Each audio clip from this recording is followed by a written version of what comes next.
So what are we talking about today? Plantar fasciitis. Plantar fasciitis sucks. You get this extreme stabbing pain that shoots you in the bottom of your foot every time you step. It's going to fuck your whole life up, right? Obviously, not fuck your life up as bad as cancer will, but it's still going to impair your quality of life very, very significantly. We need to get around on our feet. Our feet are supremely important for us, okay? So plantar fasciitis, what is it? So in talking about this, we're going to talk about three things. The first thing we're going to talk about is fascia. This is where the name fasciitis comes from, okay? It's inflammation of the fascia, right? Itis of the fascia, okay?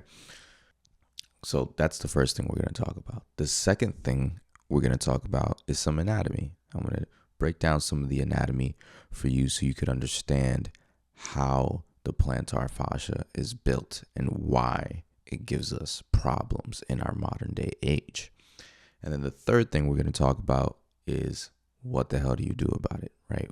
What can you do to relieve the pain of plantar fasciitis without surgery, okay? So let's talk about it. So the first thing is fascia. Now, fascia in most medical curriculums is completely overlooked.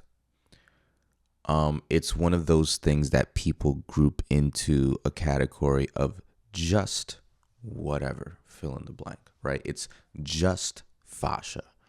But no, it's more than just fascia. Fascia itself is connective tissue. Now, what does that mean? You have in your body is composed of bones, muscles, arteries, veins, tendons, and then all the stuff in between. All the stuff in between is connective tissue. That is fascia. Okay? Now, what is the function of this all the stuff in between, right? It's to be the mediator. Okay? So fascia, what it does is that it compartmentalizes things, it binds things together, it attaches things from one place to somewhere else. If you've ever eaten a steak before, you have a more intimate knowledge of fascia than you may realize. So when you're looking at a piece of steak, you'll see that there's going to be one nice piece of meat and then like this white band that divides that piece of meat from another piece of meat.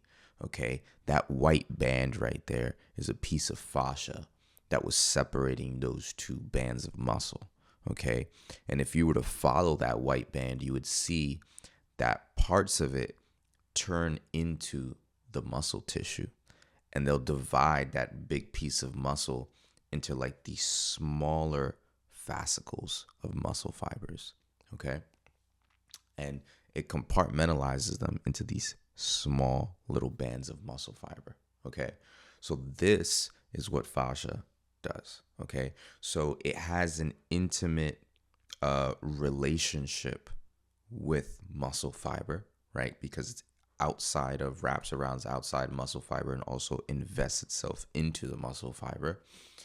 But in addition to that, it's not just associated with muscle. It literally covers our whole entire body, both outside and inside. Okay? So anytime you move your body at all, you're moving fascia. Okay? Now, what is fascia at a microscopic level?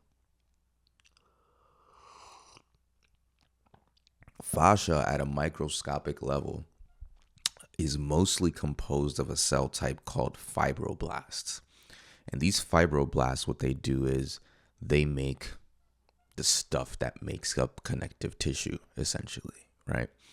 You could hear it in the name fibro, right? So they create the fibers that make up the constituency, the makeup of the body, all the stuff in between, right? The connective tissue.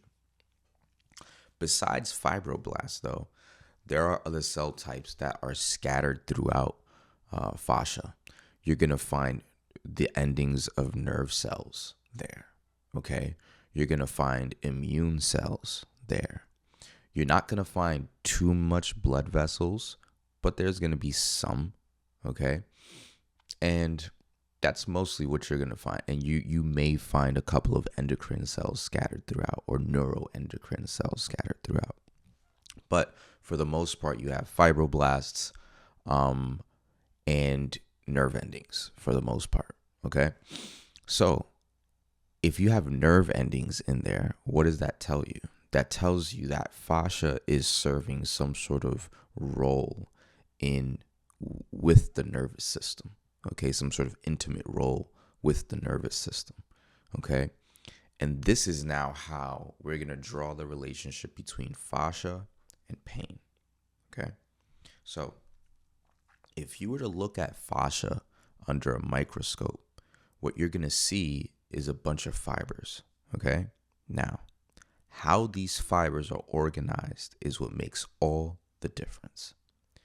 If you look at the fascia that belongs to a person who lives with pain, right? And you were to take a piece of fascia close to that site of pain or somewhere in the region of that site of pain, what you will see is that the fascia looks like a tangled net of fibers that are just all crisscrossing at all different types of angles with each other, okay?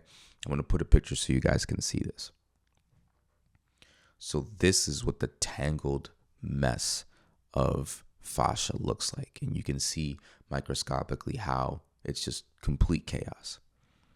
Now, on the flip side, we have this. You can see here that the fascia, that the bundles of fiber are organized in a much more orderly way. And everything is cohesive in a certain direction. This is what we want. This is what the ideal fascia looks like, okay? Now, what you'll see is that people who don't have pain, right? If you take a sample of their fascia, most of the time, not always, most of the time, it's going to look like that orderly structure that we saw, okay? And specifically, people who practice yoga on a regular basis or who just stretch on a regular basis have a very orderly microstructure to their fascia, okay? And this is this is thought to be one of the implicating reasons as to why people who practice yoga or who stretch on a regular basis have a higher pain tolerance than people who don't, okay? Because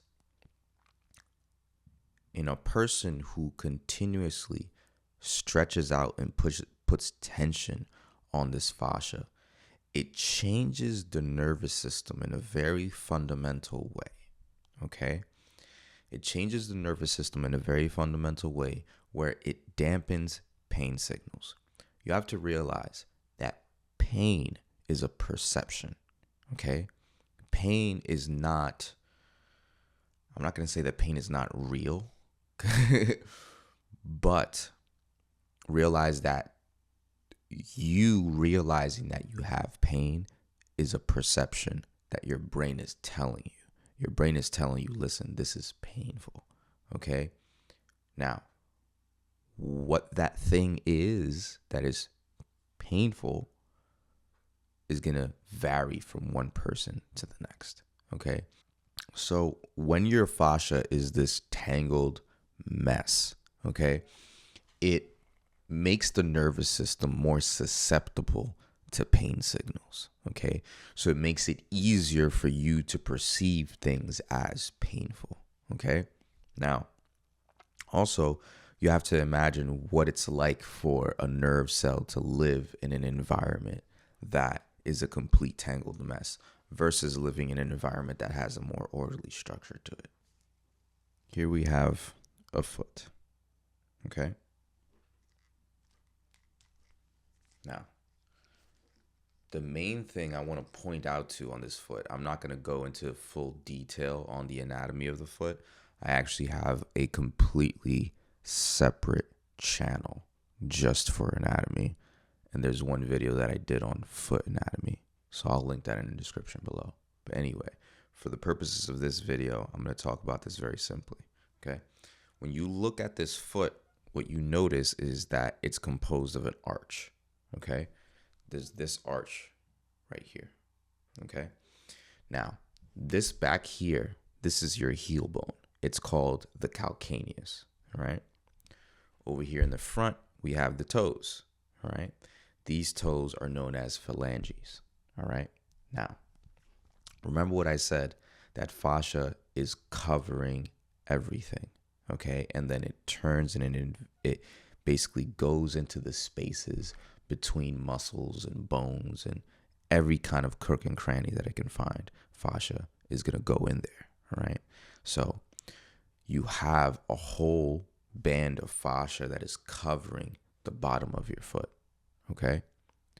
But different to the rest of the fascia that is wrapping around all over your body, this piece of fascia that's down here is additionally supported by other bands of thick fibrous tissue that are in the foot. And it's also additionally supported by its attachments to many of the structures in the foot, such as the muscles, the ligaments, and the tendons. Okay? So I'm saying that to say that the fascia that is covering the plantar side of your foot, right? In anatomy, we call this the plantar side. This is the side that plants down onto the ground, okay? There's a very thick band here. Think about evolutionarily speaking, okay? This is something that's susceptible to getting punctured, right? So we wanted to kind of like develop a thick padding underneath our foot to protect from things poking through it. Okay, that's one thing. And the second thing I want to point out too is the fact that we have this arch to begin with. Okay, now, without going into crazy physics or kinesiology or anything like that, the arch is what allows us to do things like sprint and jump, okay, and walk efficiently. All right, the arch is very important to have. Notice that in our society, a lot of people have lost their arch of their foot, okay? And that has to do with the shoes we wear and the kind of activities that we don't engage in, all right? But this arch is supported by the band of fascia that is running here on the plantar side. Now, there are two main ways that people usually end up with plantar fasciitis. One of them is overuse, and the second one is underuse. Now, when it comes to underuse, this kind of goes back to what we saw with the fascia being arranged in a very chaotic manner because the fascia doesn't get enough tensile force applied to it on a regular basis. Okay, so by tensile force, I mean stretching force, a force that is pulling the fascia in a certain direction, in a consistent direction. Okay, so when you don't get that on a regular basis from stretching, then your fascia over time will become that tangled net. Okay, and this can cause the fascia to become tight. When the fascia becomes tight, it starts compressing and irritating the nerve endings that are embedded inside of it, and then your brain perceives it as a pain signal. Okay, so that's one way that it can happen. The second way that it can happen is that you have overuse in the wrong way. And so what do I mean by that? So if you engage in, let's say, something like CrossFit, or you just start doing some sort of very intense physical exercise, but you haven't trained your foot and your foot muscles to be able to sustain that kind of level of activity, you may find yourself in some problems, okay? And the reason for that being is this. A lot of the shoes that people wear squish their toes together this way. So let's bring the foot out again. The toe box, which is basically the space between these metatarsal phalangeal joints, the toe box is squished so that all these metatarsals are compressing up against each other. Okay? So that makes it that you're not getting a good amount of tension on the bottom of this part going this way. All right? So you don't have a good amount of tension there in that direction. And so everything is squished. And then on top of that, people are not engaging their individual toes, and specifically not their big toe, nearly as much as they should. So what's happening is that people are moving around and they're engaging in all these very active activities, and their foot is basically just doing this all the time, as opposed to doing this. Okay? This is what our feet are supposed to do. They're like our second hands. Okay? You're supposed to be actively able to use your toes. Okay? So you can see how over time, if you're engaging in these activities, but you're not engaging your toe muscles. Okay? You have individual muscles for each one of these toes. If you're not engaging these toe muscles, what happens is that the fascia around your foot and your leg is getting tension from the workout. And the muscles in your leg are also getting that tension from the workout. But the muscles inside your foot, the ones that control your toes, they aren't getting that same workout. So what happens now is that you start to cause a imbalance in forces between your leg and your foot. So that, and also there's an imbalance inside of your foot. So that now there's going to be one tie within your foot that's pulling very hard and very strongly, but the rest of them that are around aren't up to that capacity and that level yet. So slowly and surely, the kinesiology and the kinetics of how your foot moves is going to change with time. And what it's going to do is that it's going to cause a little pocket inside the plantar aspect of that foot, a little pocket of the fascia that is going to start to just hold that tension from all those imbalanced forces. And then that's how you get the development of plantar fasciitis in that kind of a situation, right? So you can see that two different sides of the spectrum on how you can approach it. But at the end of the day, the problem is still the same. The problem is that the fascia itself is not properly organized and oriented. And so your job, or our job, is to restore that organization and that orientation in the proper manner, so that the nerves that are inside that fascia don't get overexcited and start yelling at you, telling you that you have pain. The single best thing that you can do to prevent yourself from ever developing plantar fasciitis, or let's say you had fasciitis, it went away and you're really afraid of it coming back because it has come back for you before, right? This is the single best thing you can do to prevent it from ever coming back. Once it's gone, buy yourself a pair of these. Okay, this is specific brand is Vibram. I'm not getting sponsored by them yet, but they're 5-toe shoes, and there's multiple different brands out there on the market. These are the single best thing that you can do to prevent yourself from having plantar fasciitis ever again. Are people going to look at you a little bit funny for wearing these shoes? Yeah. But who cares? I mean, if you still care about that, then you need to grow up. They're a cool conversation starter. I've met some interesting people just by wearing these shoes, right? So that's the single best thing you can do to prevent yourself overall from not just from not developing plantar fasciitis, but overall having really good and strong feet. Really good and strong feet. Your feet are the foundation for the rest of the structure of your body. If your feet are in really good condition, muscular condition and structure, the rest of the body will follow suit. Okay? All right. So this is something you can do to prevent it Now let's talk about what you can do to treat plantar fasciitis. What can you do to make it go away? All right. So this is going to go back to the simple anatomy that we were looking at. Okay. So if we look at the foot, over here, okay. Remember I told you we have this arch, and then we have the superficial fascia that is traveling over here, and it's attached to deeper fascia that's just a layer deep to it. And that deeper fascia has bands that are going into the foot, okay, and attaching itself to muscles and bones and stuff like that.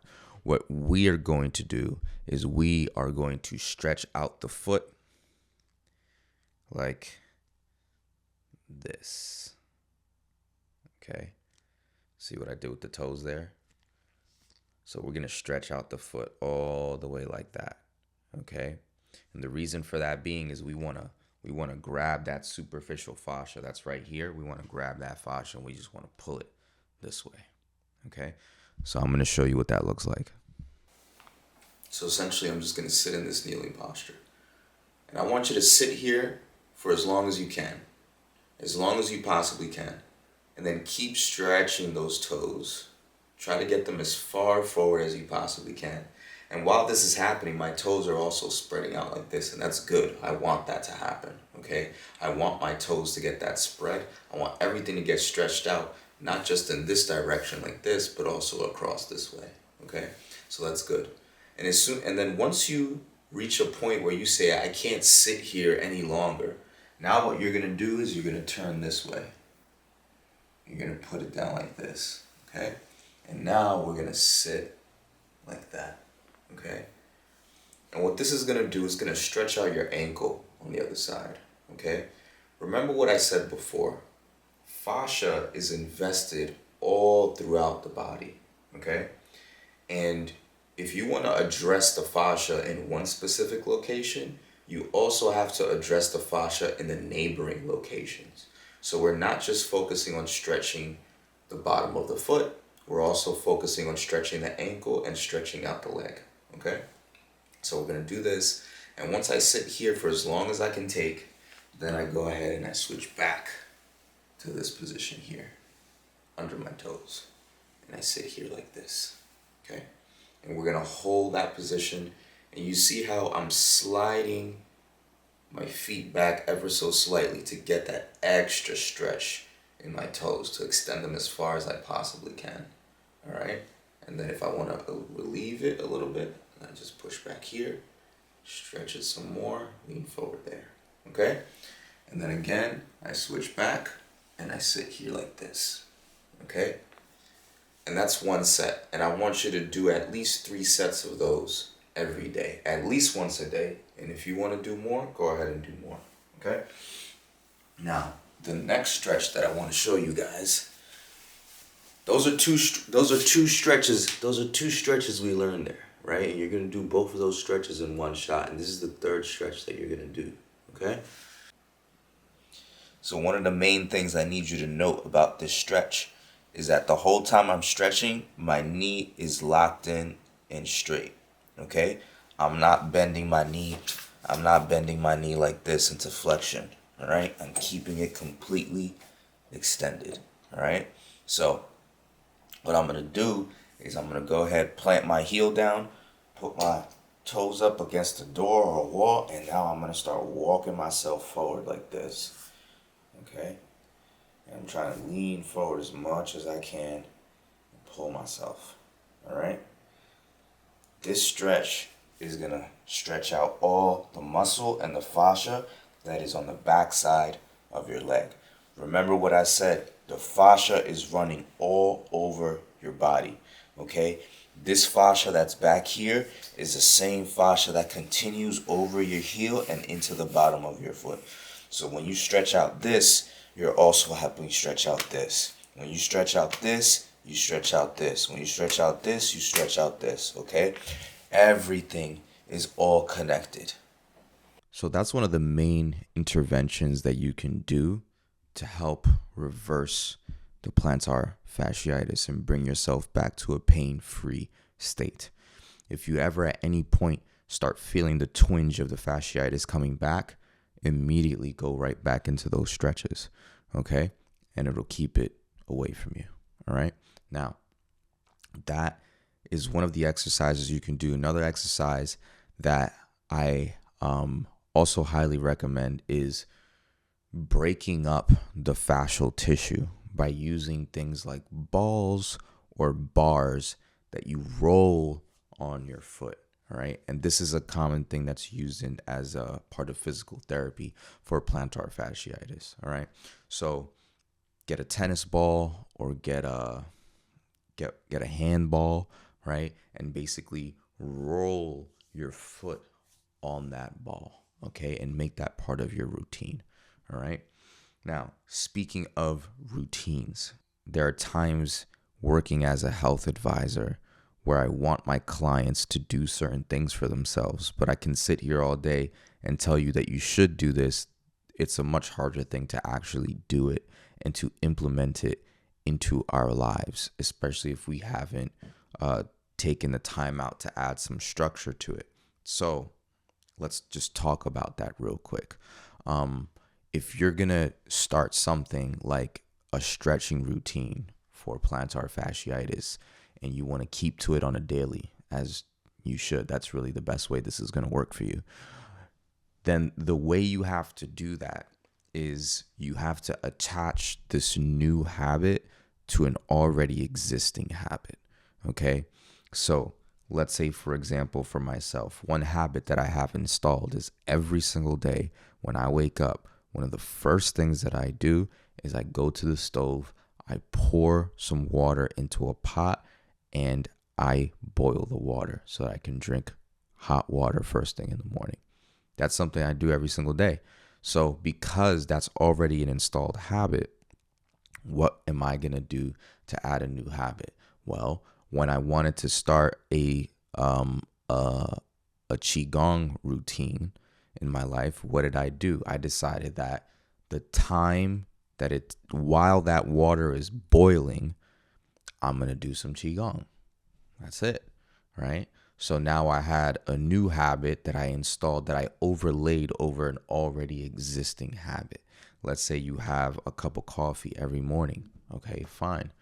Do 10 push-ups before your first sip.